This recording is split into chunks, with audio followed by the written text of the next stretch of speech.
for those who don't know, I am a QHHT practitioner, and I have to hypnotize 25 clients in order to become certified in QHHT. So currently I'm an intern, and Gia was so kind and was willing to help me, and she was practice client number 1, and I was hoping that we could talk just a little bit more about this session and how it's probably affected your life since, what perspectives it's given you to travel, because this is a travel podcast, to travel into the past. And I don't know if you want me to tell how that went, or you would like to explain where we traveled to during that time together, and I can probably maybe fill in some blanks. Yeah. I think the most amazing part for me in that experience with Glen was, first of all, I had no idea what the hell I was doing, and it was a couple of days before my birthday, so it was trippy as hell. But a lot of you are gonna be like, "This is not right. Like, you're lying." I've never met my maternal grandfather, and in my visualization, he showed up. And my mother is from South America, Guyana, so I visualized him. Never seen him actually in person. It was just pictures. I've never seen him, but when he took me there, I remember Glen briefly saying, "Opening your hand to receive something." And he placed this item in my hand, and I can't even tell you what it is at the moment because I really don't recall everything that's going on there. But when he did that, that took me back to a past life, which Glen can help me fill in. I don't exactly know what century or decade. So I think seeing him, that was the first time I've ever seen him. Okay. So then he kept coming back up. So I've done this more than once with Glen. I've done 3 sessions, 2 group, 1 on 1-on-1. The very first one was him showing up with me on that cart I was telling you about. Yeah. Okay. Yes. And that took me to my first past life, and I don't remember the. Okay, so what ended up happening was you go through an induction, and then you are put into a place where I instruct you to begin visualizing a past life.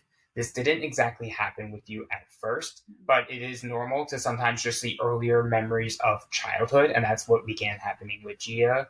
And even just earlier, you saw when Maya was born and all that. And then eventually, I feel like we just kept going back and back and back and further. And then you actually ended up going to, the memories with your grandfather. Yes. And I wouldn't say memories, though. Oh, yeah, because they're not. I've never seen him. So it wasn't your memories, but you were able to visualize your grandfather, and he was of a younger age. I think you were actually started seeing almost his time elapse. I did. Because then you saw him get sick. Yeah. And I did actually. I forgot about that. Yeah. I did see him get sick, and my mother was 14, 15 when he passed away. So you can imagine the impact there at the time. But and then you were seeing them young, her and her my mom siblings. And some of the siblings. Yes, my mom was the youngest, so it was good. And then it took me back to, again, I don't know which century that was, but Glen could fill in that blank for us. But it was Okay, so what ended up happening was that I guess everyone was around. You were this whole time inklings of the spirit of your great grandmother was there, and she, when your grandfather was, I believe, on his deathbed, she opened up a portal for you to go through. Yes. And then you were taken to your special place, and then you did a leap, and then once you did the leap, that is actually when the past life regression began. So it was a lot of jumping around there and there, and I wasn't sure because this was the first one I'm doing, so I wasn't sure what to expect. But actually, what I was expecting was that the past life regression was going to be the first thing, but we did a whole lot of stuff before that, and then you regressed into the past life of a woman named Sita, who I guess was born in the 15th century, the 1400s. And this wasn't even a direct descendant of yours because she did not have kids, but it was someone of your bloodline. We were actually able to speak. What happens is when you're regressing, it's Gia describing everything, or whoever is describing everything they're seeing. And then you kind of slowly start becoming the person. And that's kind of what happened. You start using less of you start like really embodying what you're seeing and what you're visualizing, and then you basically start living within that life. And then what ended up happening is that even Gia's speaking voice changed. She even started to speak more like a different person, and I am speaking with this person, and then she is at, and then you go through her life, and then she was telling us this information. She said she was born in the 1400s. I think she said she was born 1412. Her exact words, I was born in 1412. 12 is a very important number for Gia. And I said, yes, because her birthday is February 12th. Yes, it is. 12 is a very important. Oh my God. Yeah, no, I remember that. And you're right. She's probably not my direct descendant, but she did have siblings who left and had kids. Yes. So we really don't know my connection. But it was interesting because I've said my parents are from South America, but I have found out years earlier in my life that that's technically not my forefathers. Like, we have traces, because my grandparents were born in the 1920s, that they're one of the first settlers that came over from India. So it's like, it was very interesting to see this connection. And I don't know, ever since we've embarked and had that conversation, or you've had that conversation, she's been everywhere, I've been everywhere since. I don't know, I feel more drawn to my roots from there. I feel like I already don't eat meat, you know that. Like, I've given that up. I usually just eat seafood for protein situations and health. But I've also become less, I don't know how to say this, not sound wrong, so please don't take offense to this. Growing up, living in New York, living in Canada, you're like taught to like have like, oh, I want this mentality, that mentality, the newest things. I've come to like, you know, cleaning out my place. I've come to not want anything, if that makes sense. Like, I no longer care for anything material other than my books and my computer, because I need it for work, because I have to want that. Yeah. And just to spend time with my child and my mother, and like close people. I've come from that day in February to now, like, more and more I'm just purging out materialistic things.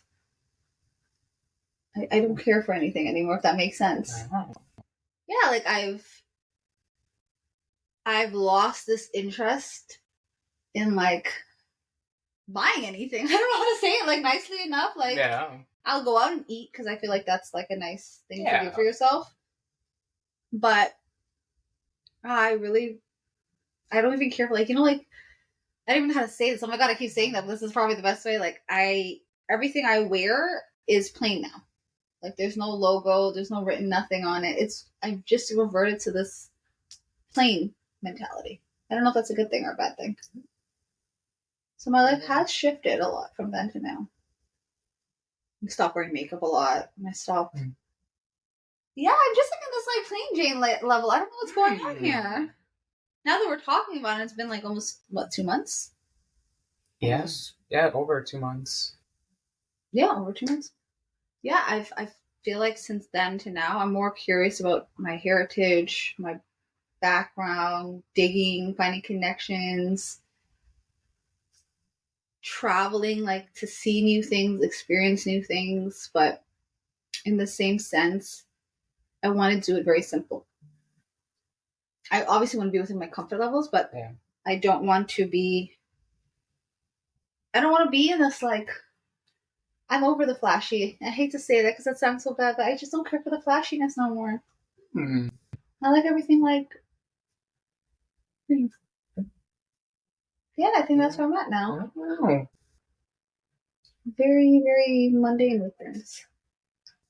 I'm wondering if that's like perhaps because of like your past life. I don't know. Like, I'm not saying she was like poor or anything, but it was just like a different lifestyle. You know, she was like, you know, getting water from a river. Like, I think that's actually how the visualization started. You were by like the body of water, and then you said, oh, we all go, we get the jugs of water, we fill them up with water, we go back to our places and all that, and just kind of seeing like, you know, just like your roots, like that was like a part of your roots. It was, and then she had clay pots. Yes. And I used to make candles in my prior business, and this whole week I've just been making and carving and crafting everything I can. So I don't know if that's like an embodiment of it, or like working, like, what are the chances I found all those things I told you, and I'm no longer in the business for over a year, so it's like, what are the chances cleaning out, finding everything, and it's like I'm working back with my hands. With no expectation and no price limit because I'm making these candles and giving them out for free as a thank you to the universe. So it's like I'm in that state of mind right now. Beautiful. Yeah. And a lot of things I've been doing lately, like even my workbook, it's pretty much black and white except for the points. Yeah. So I'm very much in that, like, my head is like actually pretty sometimes, but I'm very much in this plain set. And I guess, we've been talking a while, so we'll No, I feel like I've got like a memory flashback with you. Oh, okay. That's interesting. And, there was that part, and then the other part, which I don't really need to go into that much, but actually it's funny, the past life regression is not the main point of the session. It's actually the after part when you're speaking directly to the subconscious or higher self. Interchangeable terms, you can use whatever. Although I have my theories, because sometimes when I say the word subconscious, I feel like it's more subconscious, and when it's more higher self, it's like higher. But afterwards, you got your guidance, you answered the questions and all of that. And how do you think now your future, or maybe even future travels will change? It goes back to that flashiness. I always was I had to get the best seats to go somewhere to enjoy the trip. Now it's more of the feeling to go to the location. Why am I so hell-bent, and mind me freezing hell-bent, but hell-bent to go to this location? What's the history there that ties me to something? Mm-hmm. What's the purpose of me going there? Did I ever go there? Did it ever touch something? Is it related in some way? It's more of a history point now. It's more of uncovering the pages, being present in the situation. I didn't even pull out my phone anywhere we go over there nowadays. I forget to take pictures because it's more about being present. And I feel like I wasn't present in my life. Mm-hmm. But back then, she was present. She knew things. Even going back and remembering, I can remember there was so many jugs on her wall that were carved by hand, inscriptions on it. And I didn't remember that so recently when you were talking about it now. Mm-hmm. And it's why would I remember the detail? Because when you pay attention, you're remembering details versus us nowadays who have our phone and it's you're listening through a screen. You're not going to remember it because you didn't actually take a photo of it in your mind. You took a picture of it. Yeah. So I think that's changed a lot for me to be more present. Mm-hmm. I like that. I like that too. I didn't even think about that. Wow, I'm so glad we did this. I feel like I'm having a whole flood of memories. Yeah. Well, it's always there for you to revisit, and it's always, if you listen back to it. And I listen to yours a lot, because I don't know, I just feel like it was very interesting, and I don't know, it came out really clear too for the most part, and just a lot of things that were said. Yeah. And I just you can always listen to it for more healing, and maybe something if you listened to it a few months ago, maybe something here now, or now I feel that more than before. With all that said, though, working with you specifically, not because you're my best friend or anything, it's comforting. And I feel like a lot of people, when you hear oh, let's hypnotize you and go back, you get this sense of fear. But I have this comforting feeling. I've worked with you more than one way. We've done my astrophotography. We do a lot of sessions, group stuff. And outside of being my best friend, you don't mix and mingle that. But I think you've allowed myself in all aspects to feel like I can come out of that shell. And you're very easy going coach to work with. Your energy is very light. So I feel like that has to be said. Whoever works with you, do not go on this with oh, this is a coach. I have working with Glen outside of the whole friendship, and I will keep repeating it, is working with a light energy. It's very comforting. You're welcome. I feel like that was necessary to put it out there. You do see me and Glen on each other's page a lot, but that's outside the point. It's working with you is literally working with you and getting to what you need. Yeah, and I love working with you too, because you it gets me excited when you're I'm getting something. I'm do it, tell me the thing. And it's funny because it's you don't want to maybe hurt my feelings or maybe say something, but I'm just say it. I'm I feel like I'm in a place comfortable enough with you. I'm you can just say anything. I'm just gonna be yeah, you're right. I do feel I don't know, and I don't know if it's a friendship, but I feel before I even it's just you just have this way of saying things in the not even like you're just trying to make them positive, but it just doesn't even sound as bad when it comes out of your mouth. Like, even if it's something negative, yeah. So I try to do that. I both said that to you. I like even the bad news. People deliver bad news with a bad feeling. Like I deliver bad news with like you could look at it this way, but if you look at it this way, I think that's just the way deliverance is a big thing. And it's and definitely, yeah. This I feel like neither of us are really types to like hold anything. I definitely do not. Anyone who knows me, you definitely like. I have zero rules, even around my child, zero. So.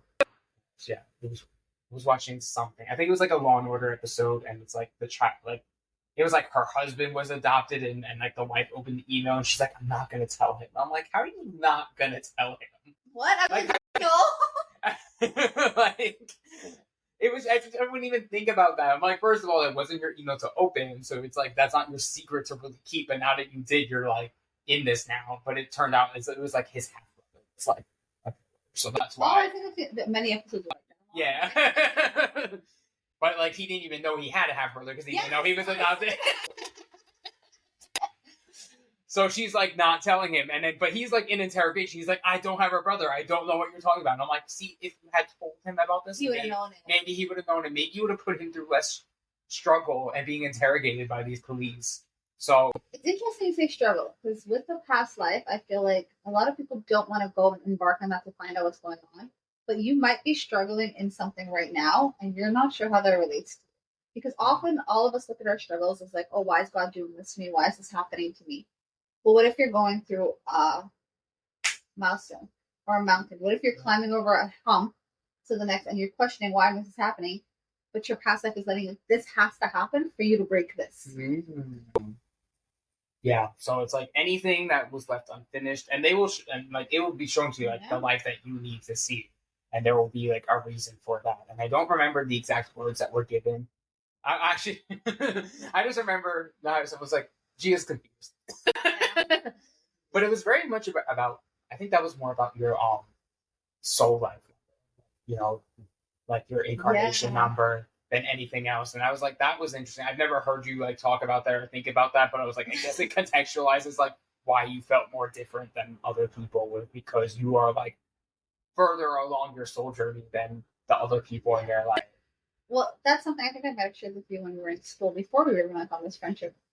So I've read numerous books on your soul. I've read that your soul only returns 13 times. I don't agree with that. I feel like your soul comes back as many times as it needs to. Yeah. I am Hindu though. I believe your soul returns more times. But I also believe that depending on what your soul number is, you're here for a different path purpose. And that's what makes it confusing. Because I know what number I'm on, but when you work with your neurology in the sense, this is a whole different topic to talk about in life. But knowing my soul number and knowing where I'm at and how everything came, I think that's what makes me confused. Like, what flip am I supposed to do? I'm at this number. What am I supposed to do? And I haven't met anybody else around my number in my family. Yeah. So it really throws me off. Like, why did my soul die so many times to get to this point? Why am I hearing you there? Why are we so far apart? But I think that could be something. Yeah. Oh yeah. No. Yeah. It was said exactly like that, and it was like, and then all they said was like, well, the sixth one was a little shorter than expected, and that was like the only reason we really got. And I was like, I don't know if that really helps, but no, okay. Not at all. But yeah, it's interesting. It's interesting what you learn and what you hear. It might not be something you exactly want to hear, but it's always something you know. And at the end of the day, with all of this, we are here because we chose to be here, to live this life. Yeah. On like the broadest surface, on the broadest stroke, we are here to live life, basically. We are here to experience all these things. And it is up to us collectively how we want to do that, in what frequency, in what vibe. Because I feel like we're gonna reach it at the end, but if there were some lessons that you like maybe didn't finish up or didn't learn, like it's just gonna go over to the next life. So if you don't want to do it then, might as well do it now. I like how you said it goes over to the next life. I think it does. I think so. Growing up, I used to hear what you do to others falls on you unless it passes through your children. Mm-hmm. I've heard that saying, and I used to believe by that. But now, as I heard you say that it passes on to the next life, but it's like what are you avoiding to accept? Or what are you avoiding to learn about yourself that I come from such a large family. I feel like not everybody owns up to what they're here to do. You just think you're here to survive and get through and make it to the end on top. And that's changed for me a lot since then. Yeah. Yeah, I heard someone say that too the other day. Like it's the karma's passed on to the kids, but yeah, I'm like I think there's definitely almost like a reflection. Like if there might be some, but it's like their experience might not be the exact same, but it can definitely be like a cause and effect kind of relationship there. Yeah. I don't think it's necessarily the same karma. No, I just feel like sometimes you need to be able to shit. Yeah. Yeah, but I feel like it's like if you're here and you're meant to be a singer and you're meant to share your voice and you don't do that, like you're gonna still have that. Be a singer. Yeah, I was like, or maybe a writer. Yeah, or maybe a writer, but like finding so maybe that is what's gonna happen. And you're like, okay, I'm gonna share my voice. I think that's gonna be overarching. You're gonna try and be a singer in this life, and then if it doesn't work, you're like, okay, maybe to share my voice, I'll try and become a writer in the next life, or something like. You're going to maybe try and pivot. You're going to try and do it a different way. You're like, instead of meeting this person, I'm going to meet this person, and they're going to like help me get to this path. And then we're going to stop talking to this person. Like, you might pick and choose. You might do kind of things like that. But it's all overall for your goal.